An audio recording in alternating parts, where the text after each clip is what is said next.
Oh, so good.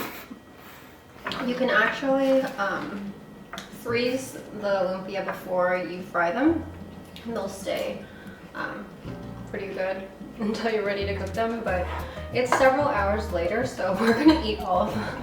Oh yeah, easily. Oh. So good. What would you rate it? Chef's kiss. Needs no. Needs no number. No. You can't stop me from eating them all. I will say, I think I folded them a little big though.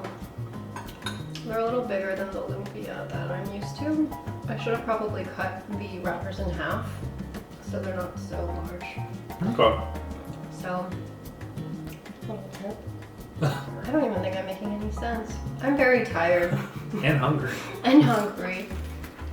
And drinking Grape juice. grape juice.